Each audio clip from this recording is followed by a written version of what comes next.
सहनाववतु सहनौ भुनक्तु सह वीर्यं करवावहै तेजस्विनावधीतमस्तु मा विद्विषावहै। ॐ शान्तिः शान्तिः शान्तिः। सत्यार्थ प्रकाश की कक्षा में आप सभी का हार्दिक स्वागत है, अभिनंदन है। सत्यार्थ प्रकाश के अंतर्गत हम नवम समोल्लास के ऊपर विचार कर रहे हैं। नवम समोल्लास का विषय है विद्या अविद्या बंध मोक्ष। विद्या और उससे परिणाम, जो विद्या का जो परिणाम होता है मोक्ष, उस मोक्ष के विषय में हम विचार कर रहे थे कि उस मोक्ष को प्राप्त करने के लिए क्या क्या साधन हैं। उन साधनों के ऊपर हम विचार कर रहे हैं। तो हमने कल विचार किया था वैराग्य, षटक संपत्ति, उपरति, तितिक्षा, श्रद्धा और समाधान। चौथा जो साधन था वो था मुमुक्षुत्व। मुमुक्षुत्व का मतलब होता है मोक्ष को प्राप्त करने वाला। जैसे हम बोलते हैं ना बुभुक्षी, बुभुक्षा। बुभुक्षा का मतलब क्या होता है? खाने की इच्छा वाला। और पिपासा मतलब होता है पीने की इच्छा, है ना। पिपासु आपने सुना होगा कई बार, पिपासु, बुभुक्षु। तो पिपासु का मतलब क्या होता है? पीने की जिसको इच्छा हो उसको पिपासु कहते हैं। और जिज्ञासु आप लोगों ने सुना होगा, जिज्ञासु। जिज्ञासु का मतलब होता है जो जानने के इच्छुक है, ठीक है। जानने की इच्छा वाले व्यक्ति को जिज्ञासु कहा जाता है। उसी प्रकार से ये मुमुक्षुत्व, मोक्ष को प्राप्त करने की इच्छा रखने वाला, ठीक है। तो कल ये हमने विचार किया कि मोक्ष को प्राप्त करने वाले व्यक्ति का स्वभाव कैसा होना चाहिए। जैसे भूख से पीड़ित व्यक्ति की जैसी इच्छा होती है भूख के प्रति, यानी भोजन के प्रति, और प्यास से पीड़ित व्यक्ति की जैसी भावना होती है पानी के प्रति, है ना। भूख की स्थिति में उसको भोजन के अलावा कुछ और दिखता नहीं है, प्यास की स्थिति में उसको पानी के अलावा कुछ नहीं दिखता। वैसे ही ईश्वर के स्वरूप को जान लेने वाला व्यक्ति, जिसने वेदों को पढ़ करके, उपनिषदों को पढ़ करके, दर्शनों को पढ़ करके ईश्वर के स्वरूप को शाब्दिक रूप में जिसने अच्छी तरह से जान लिया है उसको, और जिसने थोड़े विचार करके संसार के स्वरूप को समझ लिया है, अब उसको लगता है कि अब हमें ईश्वर को ही प्राप्त करना है, एकमात्र हमारा यही उद्देश्य है, ठीक है। और दूसरा कोई उद्देश्य नहीं बनाता है तो उस व्यक्ति को कहा जाता है, उसके भाव को कहा जाता है मुमुक्षुत्व, ठीक है। तो उसी के लिए कहा कि मुक्ति के साधनों में लगे रहना, उसी में प्रीति, किसी अन्य पदार्थों में प्रीति न होना। ये चार क्या है? साधन हैं। और चार अनुबंध भी हैं, अर्थात साधनों के पश्चात ये कर्म करने होते हैं। कर्म क्या है? इनमें से जो चार साधनों से युक्त पुरुष होता है वही मोक्ष का अधिकारी होता है, ठीक है। मोक्ष का अधिकारी वही होगा जो पीछे चार उपाय बताए, चार साधन बताए, उससे जो युक्त होगा। और दूसरा संबंध ब्रह्म की प्राप्ति रूप मुक्ति प्रतिपाद्य और वेद आदि शास्त्र प्रतिपादक को यथावत समझकर अन्वित करना। ब्रह्म की प्राप्ति रूपी जो मुक्ति का जो प्रतिपादन करने वाला जो शास्त्र है,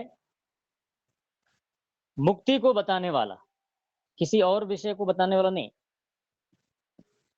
जो मुक्ति को भली भांति बता रहा है। और वेद आदि शास्त्र प्रतिपादक को यथावत समझकर अन्वित करना, अच्छी तरह समझ करके अन्वित करना। अन्वित का मतलब होता है अपने अंदर धारण कर लेना।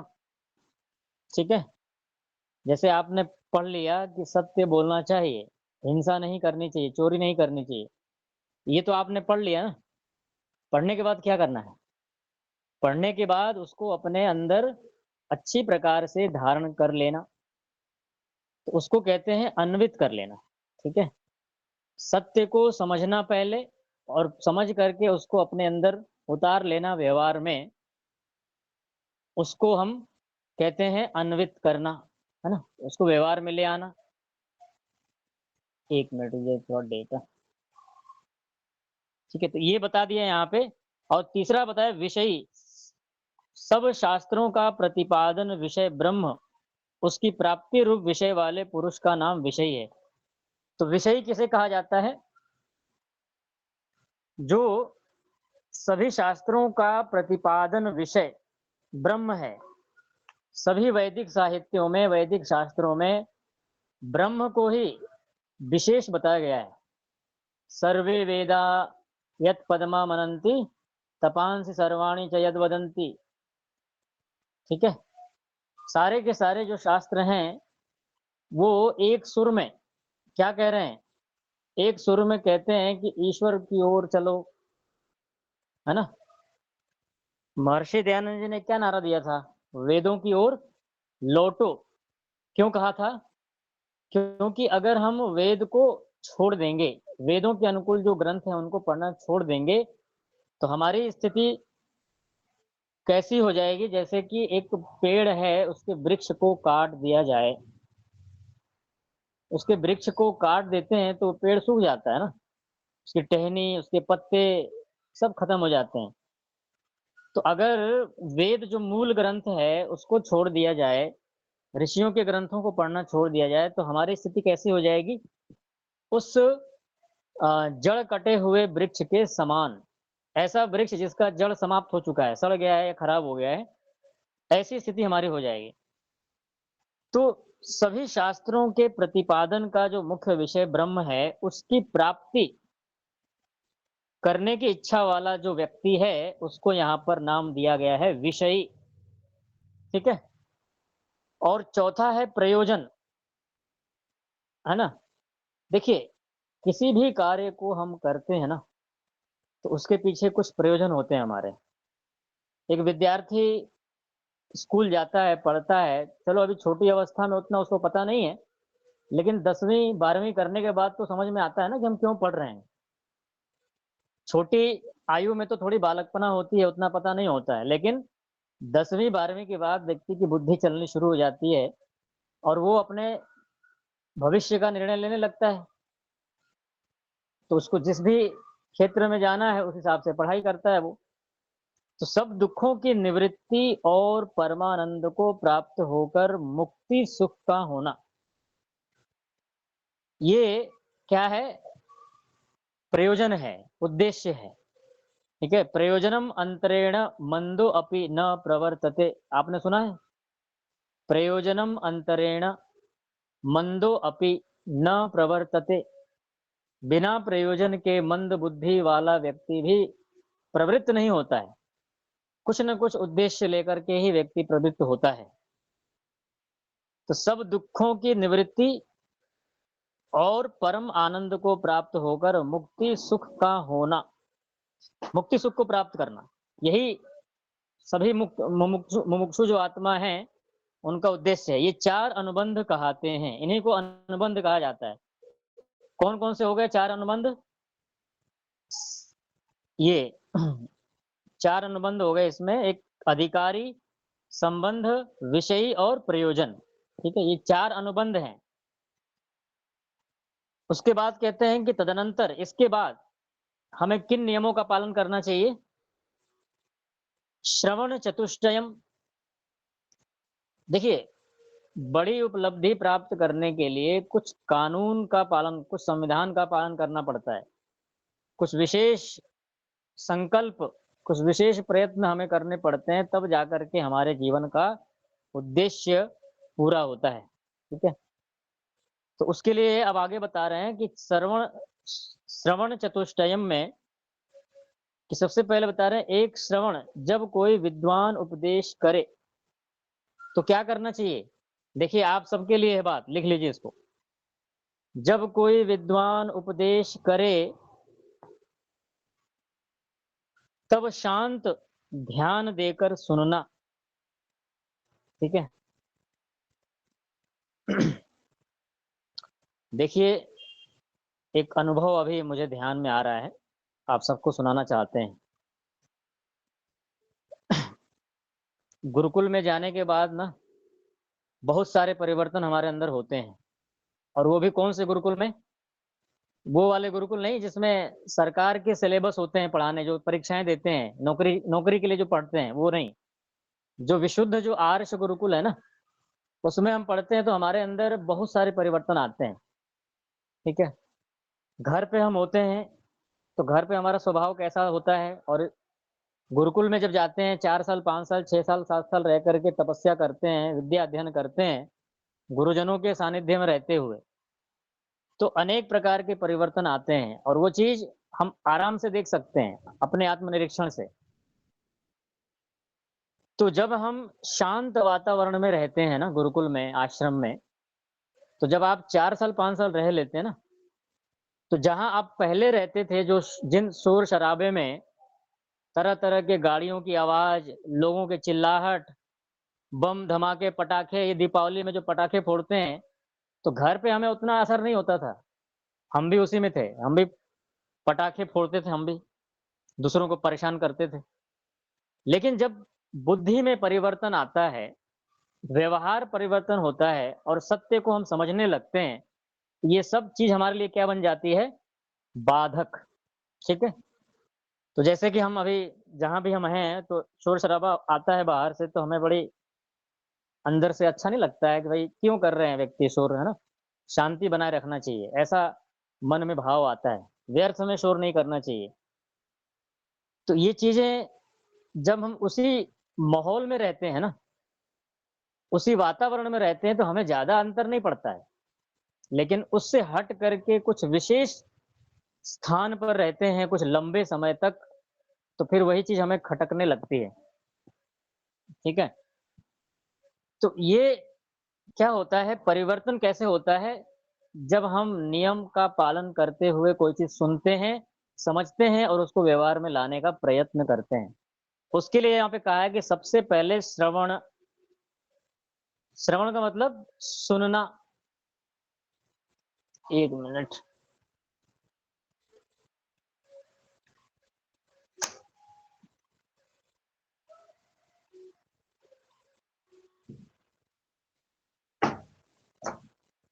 किसी दूसरे के कष्ट से ना किसी कोई मतलब नहीं है, किसी को पीड़ा हो, कुछ भी हो।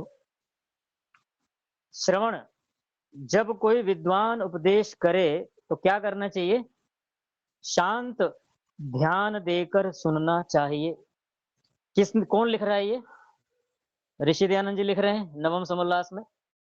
ध्यान देकर सुनना चाहिए, और विशेष ब्रह्म विद्या के सुनने में अत्यंत ध्यान देना चाहिए। अगर आप विशेष रूप से मुक्ति, आत्मा, परमात्मा, अध्यात्म की बातें सुन रहे हैं, तो वहां पर विशेष सावधानी होनी चाहिए आपकी। सुनिए ध्यान से।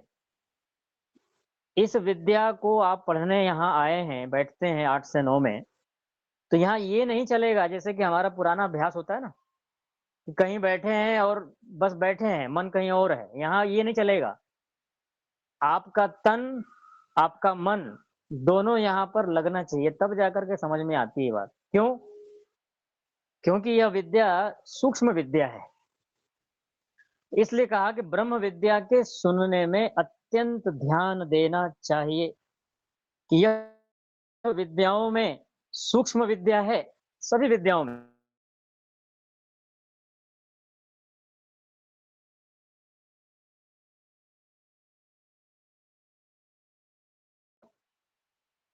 तो जो कुछ भी हम पढ़ते हैं वो भौतिक विज्ञान को ही पढ़ते हैं, है ना, भौतिक शास्त्रों को। घर कैसे बनाना है, मकान कैसे बनाना है, गृहस्थी कैसे चलानी है, सांसारिक कार्य है, सांसारिक विद्या है। ठीक है? लेकिन इन सबसे परे कौन है? जो अत्यंत सूक्ष्म है वो है परम पिता परमात्मा, उसी को हम ब्रह्म कहते हैं। तो उसको जानना तो और अधिक ध्यान देना पड़ेगा ना। जैसे अगर आपको कोई मोटी वस्तु कहीं कुछ बिखरी हुई है तो उसको उठाना सरल है, फटाफट उठा के रख देंगे उसको। लेकिन कोई छोटी से छोटी बारीक वस्तु बिखरी हो, तो आपको क्या लगता है उसको उठाना सरल है? कठिन है।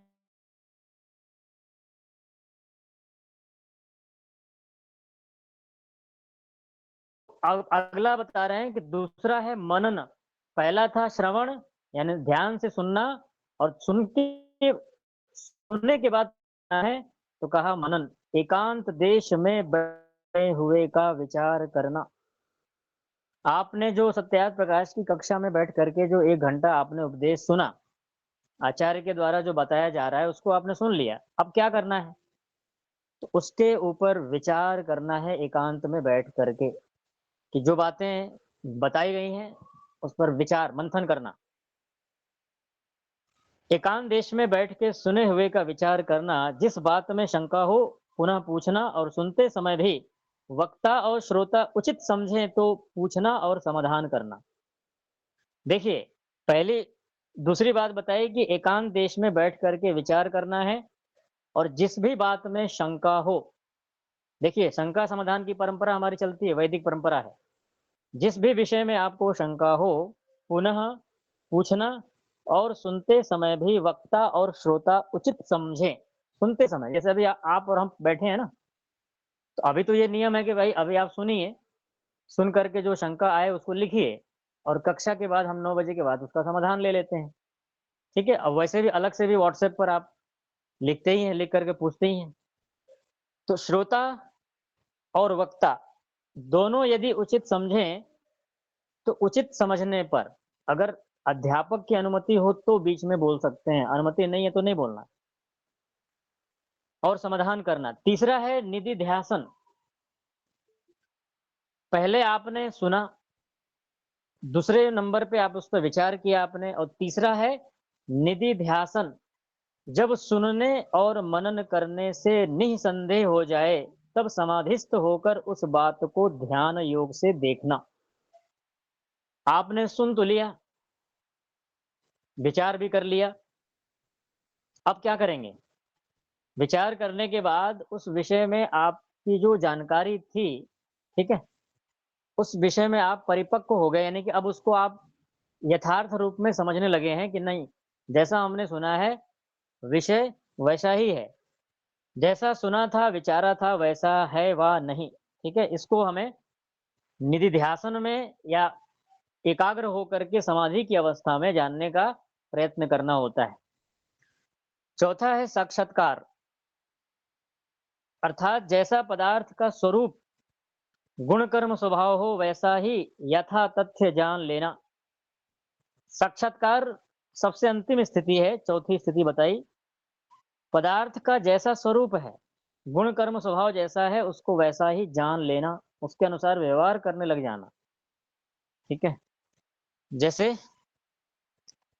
आप कोई वस्तु खरीद कर लाए, मान लीजिए आप मोबाइल खरीद के लाते हैं बाजार से, तो मोबाइल आप खरीद कर लाए, तो मोबाइल के जो गुण कर्म स्वभाव हैं, मोबाइल से क्या क्या हम कर सकते हैं, उन सभी को आपने जान लिया। ठीक है, तो ये है साक्षात्कार, यानी उसके गुणों को जान करके अब उससे हम व्यवहार करने लगे। जब से ये स्मार्टफोन आया है ना, तो इसके कुछ नकारात्मक पक्ष भी हैं, बहुत सारी हानि भी होती है जो इसका सदुपयोग नहीं करते हैं, लेकिन बहुत सारे कार्य हम हमारे इससे हो जाते हैं। जैसे हम ऑनलाइन ऑर्डर कर लेते हैं, बैठे बैठे सामान घर पे आ जाता है, पेमेंट कर लेते हैं, रिचार्ज कर लेते हैं, और भी जो चीजें होती हैं, बैंकिंग, बहुत कुछ हो जाता है, हाथों के हाथों में हो जाता है। ऐसे ही आपको बैंक जाने की जरूरत ही नहीं है, बैठे बैठे पैसा आ जाता है, बैठे बैठे भेज देते हैं पैसा। तो ये क्या है, इनके गुणों को जान लिया हमने। अब कई सारी माताएं हैं, वो बोलती हैं कि जी आचार्य जी हमको आपको दान भेजना होता है, तो हमें तो यूपीआई पेमेंट का पता ही नहीं है, कैसे भेजें आपको, हमें तो आता ही नहीं है। ठीक है, तो अब क्या है कि अब जैसे उन्होंने कहा कि हमें आपको दान भेजना है, लेकिन हमें पता नहीं है कैसे किया जाता है, तो उस विषय में उस गुण के बारे में उनको जानकारी न होने से उसका उपयोग नहीं ले पा रही हैं। फिर वो दूसरों को बोल करके फिर अपने हिसाब से करवाती हैं जैसे भी हो, ठीक है? तो इसमें ये हमें समझना है कि अगर कोई पदार्थ, कोई वस्तु हमारे पास में है, ठीक है? और उसके गुणकर्म स्वभाव को अगर हम नहीं जान रहे हैं, तो वो क्या है, उसका हम उचित लाभ नहीं ले पाएँगे। जैसे उदाहरण के लिए, ईश्वर हमारे अंदर तो है और हम भी अपने अंदर यानी शरीर के अंदर हैं, लेकिन ना तो हमें अपने बारे में कुछ पता है और न ही हमारे अंदर जो ईश्वर व्यापक है, ना तो उसके बारे में हम जानते हैं। इसीलिए ईश्वर से विशेष लाभ जो हमें मिलना चाहिए, वो हम नहीं ले पाते हैं, वंचित रह जाते हैं, ठीक है? इसलिए यहाँ पे कहा साक्षात्कार। श्रवण चतुष्टय कहाता है, ये कौन-कौन से? श्रवण, मनन, निधिध्यासन और साक्षात्कार, ठीक है? एक सूत्र सूत्र भी है ना, क्या सूत्र है वो? चतुर्भिः प्रकारैः विद्या उपयुक्ता भवति आगम कालेन, स्वाध्याय कालेन, प्रवचन कालेन, व्यवहार कालेन इति, है ना? तो इस तरह से बताते हैं, तो वो भी लगभग इसी से मिलता-जुलता ही है। तो इसको हम कहते हैं श्रवण चतुष्टय, ठीक है? किसी विद्या को पढ़ना है तो इन 4 चीज़ों को आपको अपने जीवन में लाना पड़ेगा, तभी सफलता मिलेगी। सदा तमोगुण अर्थात क्रोध, मलिनता, आलस्य, प्रमाद आदि रजोगुण, ये सब रजोगुण के प्रभाव हैं। क्रोध आना, मलिनता, आलस्य, प्रमाद आना अर्थात ईर्ष्या, द्वेष, काम, अभिमान, विक्षेप आदि दोषों से अलग होके सत्व अर्थात शांत प्रकृति, पवित्रता, विद्या, विचार आदि गुणों को धारण करें। तमोगुण अर्थात क्रोध, मलिनता आदि आलस्य को छोड़ देना चाहिए और रजोगुण का मतलब बता रहे हैं ईर्ष्या, द्वेष, काम, अभिमान आदि विक्षेपों को छोड़ देना चाहिए। अब एक बात यहाँ पर विचार ये करना है कि लोग ये कहते हैं कि भाई संसार में ये सब क्यों है? ये आखिर काम, क्रोध, लोभ, मोह आता कहाँ से है? तो आता कहाँ से है? कहीं बाहर से नहीं आता है। जिस संसार में हम रहते हैं, उस संसार का जो मूल द्रव्य है सत्व, रज, तम, तो सत्व, रज, तम का जो मूल धर्म है, उसको तो नहीं हटा सकते ना, क्योंकि इन्हीं से भगवान ने संसार बनाया है। तो आपको पता है गुण धर्म मतलब जो वस्तु के जो गुण कर्म स्वभाव होते हैं वो अपना प्रभाव डालते ही हैं। तो रज का जो प्रभाव है वो तो हम पर हावी होगा ही, तम का जो प्रभाव है वो हम पर हावी होगा ही। जैसे अभी 10 साढ़े 10 बजे के बाद निद्रा आने लगती है, तमोगुण बढ़ जाता है हमारा, हम सो जाते हैं और सुबह उठते ही 9-10 बजे हम एक्टिव हो जाते हैं, रजोगुण बढ़ जाता है हमारा, ठीक है? इन गुणों का कहीं न कहीं एक हमारे लिए उसकी भूमिका भी है, पर ये जब विकृत हो जाते हैं ना, तो हमें दुखदाई हो जाते हैं हमारे लिए, परेशान करने लगते हैं। तो ईर्ष्या, द्वेष, काम, अभिमान, विक्षेप आदि दोषों से अलग होके सत्व अर्थात शांत प्रकृति, पवित्र आत्मा, विद्या, विचार आदि गुणों को धारण करें। विद्या को धारण करें, पवित्रता को धारण करें, अच्छे विचारों को धारण करें और सुखी जनों में मित्रता, मैत्री करनी चाहिए। आप अगर जीवन में प्रसन्न रहना चाहते हैं तो क्या करना चाहिए? अच्छे जो लोग हैं ना, धार्मिक सुखी लोग हैं, उनसे मित्रता करें और करुणा करुणा का व्यवहार करें। देखिए, मित्रता हमें करनी चाहिए लेकिन मित्रता के कुछ अपने नियम भी हैं, पर ये एक सामान्य नियम बता रहे हैं कि जो सुखी लोग हैं उनसे मित्रता करेंगे, तो हम भी सुखी रहेंगे, है ना? और जो पहले से दुष्ट है, व्यसनी है, कामी, क्रोधी है, उससे मित्रता करेंगे, दुखी हो जाएँगे। और करुणा क्या है? करुणा होता है दुखी जनों पर दया करना, ठीक है? जो दुखी लोग हैं ना, कई बार हम बोलते हैं करुणा का भाव होना चाहिए। दुखी लोगों पर दया करना, जो परेशान हैं, अच्छे हैं, ईमानदार लोग हैं, लेकिन बेचारे दुखी हैं, उनके पास बहुत सारा साधन नहीं है, उनकी मदद करनी चाहिए। जो भी हमारे पास सामर्थ्य है, उनकी सहायता करनी चाहिए। पर वो ध्यान रखना चाहिए कि मदद करते समय कि भाई वो व्यक्ति कैसा है? कहीं नशेड़ी-गजेड़ी है और आपने यदि उसकी मदद कर दी, तो आपको फिर क्या मिलेगा? उसका दंड मिलेगा, ठीक है? तो इस तरह से भी हमें ध्यान रखना होता है। किसी को मैंने बताया था ना कि दान-वान देने में भी बहुत सावधानी रखनी पड़ती है। किसी को भी अगर आपने उठाकर दे दिया और उसका दुरुपयोग हो गया, ठीक है? जैसे आजकल आपको पता है मंदिरों में जो सनातन हिंदुओं के जो मंदिर हैं, सनातन धर्म मंदिर जो कहे जाते हैं, बड़े-बड़े मंदिरों में कितना चढ़ावा आता है, लाखों, करोड़ों, अरबों रुपए तक के चढ़ावे आते हैं, ठीक है? इतना दान किया जाता है भर-भर के, लेकिन यहाँ जो वैदिक धर्म के लिए काम करता है उसके लिए नहीं, लेकिन उधर जो है ना वो आँख बंद करके दान करेंगे। तो भर-भर के दान करते हैं, अरबों-खरबों का दान आता है वहाँ पे और उस पैसे का होता क्या है? ना तो वो गुरुकुल चलाते हैं, ना तो वेद को पढ़ाते हैं, ना उपनिषद पढ़ाते हैं, ना दर्शन पढ़ाते हैं। समाज के लिए कुछ नहीं कर रहे हैं वो। लेकिन वहाँ दान आँख बंद करके पटका जाता है, फेंका जाता है। दान करने वाला कौन है? हम ही में से कोई ना कोई है वो। चलो आज हम आर्य विचारों वाले हैं, हम नहीं देते वहाँ पे, पर अधिकांश तो वही है ना, हमारे लोग तो हैं। पैसा जाता है, लेकिन वो पैसा हो क्या रहा है? उस पैसे पर सरकार का नियंत्रण है, केवल हिंदू मंदिरों पर। अभी एक वीडियो मैं डालूँगा, पढ़िए, देखिएगा।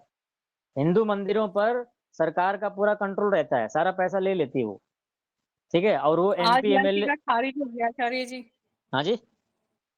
सुप्रीम कोर्ट ने याचिका खारिज कर दी जो मंदिरों को स्वाधीनता देने की कोशिश कर रहे थे। हुँ, खारिज कर दी हाँ, ना? तो आज हुँ, हाँ जी, हाँ हुँ। जी। और लेकिन जो मस्जिद है ना? चर्च हैं, इस पर सरकार का कोई नियंत्रण नहीं है। वो जितना भी दान आएगा सब उनका अपना है, सरकार नहीं ले सकती उसको। ये सब जो है ना एक तरह से पक्षपात वाला व्यवहार है ये और बड़ी षड्यंत्र की गई है इसमें। तो ये सब पैसे निकल कर के कहाँ जाते हैं? यही सब गुंडे माफिया के पास जाएँगे, जिहादियों के पास जाएँगे, किसी न किसी रूप में जैसे भी हो। या तो कोई सरकार के जो बैठे हुए मंत्री हैं, उनके पास जाएगा और कहाँ जाएगा? आपको उसका क्या लाभ मिल रहा है? आप दान फेंक कर आ गए वहाँ पे, दर्शन करने गए और 1000, 2000, 10,000, 20,000 जो भी आपके पास है फेंक के चले आए। आपको क्या मिला? ना तो उन्होंने कुछ आपको सिखाया, ना पढ़ाया, ना आपके जीवन में कोई परिवर्तन किया उन्होंने, ना कोई विद्या दी आपको। तो ऐसी जगह दान देंगे तो कोई मतलब नहीं है। लेकिन जो आपको कुछ दे रहा है, समझा रहा है, सिखा रहा है, वहाँ दो तो लाभ भी है, पुण्य भी होता है। तो इस तरह से समझना चाहिए। तो दया करनी है ना? दया करनी है, दान करना है, परोपकार करना है, यज्ञ करना है, हवन करना है, ईश्वर की उपासना करनी है, सब कुछ सोच समझ के करना है, आँख बंद करके नहीं। और अगली बात है मुदिता।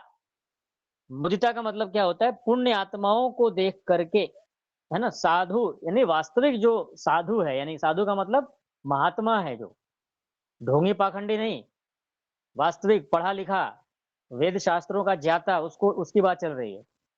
केवल वस्त्र पहनकर घूमने वाले, चोटी रख कर के, बड़ी-बड़ी जटाओं को बढ़ा करके, लाल पीला कपड़े पहन के घूमने वाले नहीं, जो वास्तव में जिन्होंने विद्या पढ़ी है, उसकी बात चल रही है। ऐसे पुण्यात्माओं को देख करके हर्षित होना, हर्षित का मतलब होता है खुश होना, है ना? जैसे कि रही है ना परंपरा, वैदिक काल में जब आप महाभारत और रामायण पढ़ेंगे, ठीक है? पढ़िए आप, मँगा लीजिए। महाभारत और रामायण जब पढ़ेंगे ना तो उसमें आता है कि पहले के समय में गुरु आचार्य लोग गृहस्थी के घरों में जाते थे, उनके घरों में, और उनको उपदेश किया करते थे, उनको सिखाते थे, ताकि ये कभी गृहस्थी ना कभी धर्म से विमुख न हो जाएँ, धर्म मार्ग को छोड़ न दें, ईश्वर को छोड़ न दें। इसलिए वैदिक परंपरा रही है कि समय-समय पर विद्वान सन्यासी लोग गृहस्थी के घरों में जाते रहे हैं, ठीक है? और उन गृहस्थियों के घरों में रह करके उनको पढ़ाते थे, उनको सिखाते थे, उनको उपदेश करते थे। तो इस तरह से उनका जीवन संतुलित रहता था, कभी वो जीवन में गलत कार्य की ओर नहीं जाते थे। जिसके घर में साधु संतों का आगमन होगा, तो कैसे भटकेगा? नहीं भटकेगा ना। लेकिन दुर्भाग्य से ये चीज़ें समाप्त हो गईं, तो भटक गए सारे के सारे। और अगली बात कहें उपेक्षा। उपेक्षा में क्या करनी है? दुष्ट आत्माओं में प्रीति न तो प्रीति करनी है, ना वैर करना है। देखिए, दुष्ट आत्माओं से अगर आप प्रेम करेंगे ना, तो भी घाटा है, नुकसान है। और अगर उनसे दुश्मनी करेंगे या वैर करेंगे तो भी नुकसान है, वो आपके पीछे पड़ जाएँगे। इसलिए कैसा रहना है? उपेक्षा, तटस्थ रहना है। ना उनसे ज़्यादा लगाव रखना है, ना कुछ, बस अपना काम से काम करते रहो। लेकिन ये किस पे लागू होता है? अब आप इसको कहीं भी फिट नहीं कर सकते आप। एक अच्छे राजा पर ये नियम लागू नहीं होगा। राजा तो जो दुष्ट है उसको तो सबक सिखाएगा ना, वो चढ़ाई करके खत्म करेगा, जैसे इजराइल कर रहा है ना आजकल, आप लोग न्यूज़ देख रहे होंगे। इजराइल ठोक रहा है हमास के आतंकियों को, गाजा में छिपे हुए आतंकियों को, तो आज पूरे मुस्लिम देश चिल्ला रहे हैं ना, भाई रोको, रोको, रोको, ये तो इजराइल अत्याचार कर रहा है। लेकिन उनके आतंकी आ करके गला काटते हैं, रेप करते हैं, बलात्कार करते हैं, जिंदा जलाते हैं, तो वो उसमें कुछ नहीं बोलेंगे वो। देखिए उनमें कितना संगठन है। रहेंगे यहाँ, खाएँगे भी यहाँ, पिएँगे यहाँ, मरेंगे भी यहीं, लेकिन उनका दिल कहाँ लगा रहता है। ये जानते हैं कौन अपना है, कौन पराया है। तो इनके लोग कुछ भी करें, मारें, पीटें, सताएँ, कुछ भी करें, कोई दिक्कत नहीं है, लेकिन जब हम हथियार उठाते हैं ना, तो फिर हाय हाय करते हैं ये। तो ऐसे दुष्टों को तो राजा के लिए कड़क नियम है कि ऐसे दुष्टों को समाप्त करें। वहाँ उपेक्षा नहीं चलती है, ध्यान दीजिएगा राजा के लिए। ये हमारे और आपके लिए है। भई हम दुष्टों से ज़्यादा नहीं उलझेंगे, अपना धर्म कार्य में लगे रहेंगे, है ना? उन्नति में लगे रहेंगे, ये सब राजा का काम होता है।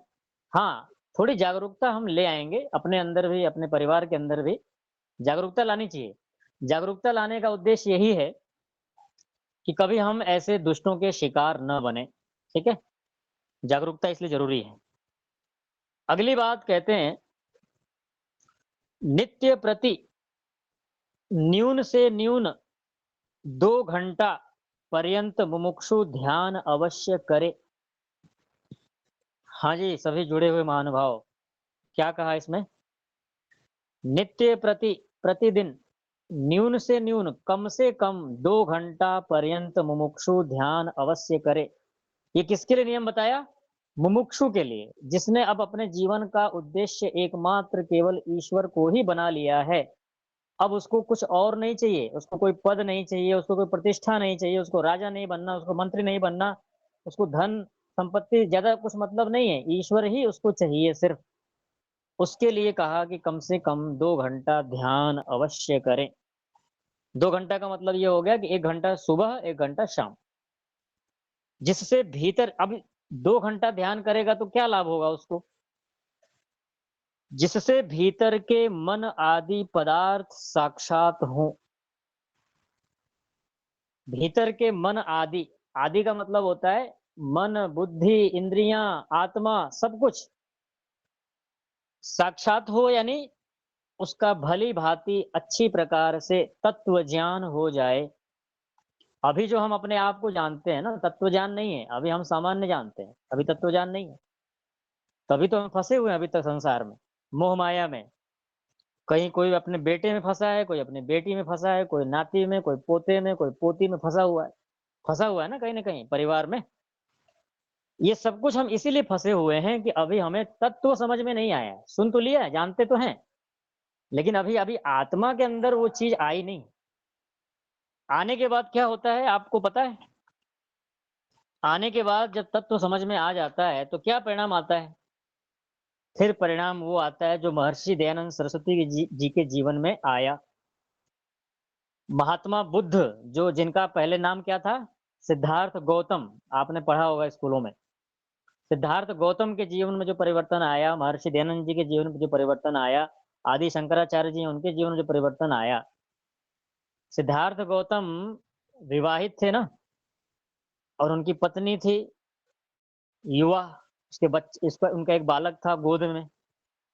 तो अब हो गया विवेक, जैसे भी हो गया, निकल गए छोड़ छाड़ करके, सब पत्नी और बच्चे साइड हो गए। महर्षि दयानंद जी घर से निकले, उनको जब वैराग्य हुआ तो उनको पिताजी पकड़ के ले आए फिर से, भाई तुमको नहीं जाना है, तुमको ये लाल कपड़े नहीं पहनने हैं। पकड़ के ले आए और पहरे में रखा, फिर भाग गए। तो जब जिसको अंदर से समझ में आ जाता है वो रुकता नहीं है, किसी के रोके बिना रुकता ही नहीं है, चला जाता है वो। इतिहास गवाह है। तो ये होता है तत्व ज्ञान। लेकिन अभी हम रह रहे हैं, अभी हम फंसे हैं, इसका मतलब अभी समझ में नहीं आया, अभी टाइम लगेगा थोड़ा, अभी थोड़ी और मार खानी है। हमारे गुरुजन लोग यही बोलते हैं, और मार खानी बाकी है अभी, और थोड़ा पिटेंगे फिर सुधरेंगे। अब उसमें कितना जीवन लगेगा अब वो तो कह नहीं सकते, थोड़ी अभी पिटाई बाकी है अभी। देखो, अपने चेतन स्वरूप हैं, हम स्वयं चेतन स्वरूप हैं, इसी से ज्ञान स्वरूप और मन के साक्षी भी हैं। अब आप ध्यान करने आप बैठते हैं ना, तो आपको पता है ध्यान में क्या दिखता है? जीवात्मा ध्यान में किसको देखता है? जीवात्मा ध्यान में मन को देखता है। हम मन को ही देखते हैं और किसी को नहीं देखते। मन को हम देखते हैं, मन में उत्पन्न हुए चित्र हमारे सामने प्रकट होते हैं। जैसे उदाहरण के लिए, कभी आप सिनेमा घर में गए होंगे, आप टेलीविज़न देखते हैं आप घरों में, ठीक है? तो टेलीविज़न या सिनेमा में जो कुछ भी घटनाएँ हो रही होती हैं, मान लो कोई इमोशनल सीन चल रहा हो, पहले की जो फ़िल्में बनती थी ना, तो उनमें उसमें इमोशनल सीन ज़रूर होते थे। यानी जब सिनेमा घर से व्यक्ति निकलता था, तो उसकी आँखों में आँसू होते थे। आप लोगों में से जो पुराने लोग हैं, उनको पता ही होगा, सभी पुराने ही हैं एक तरह से।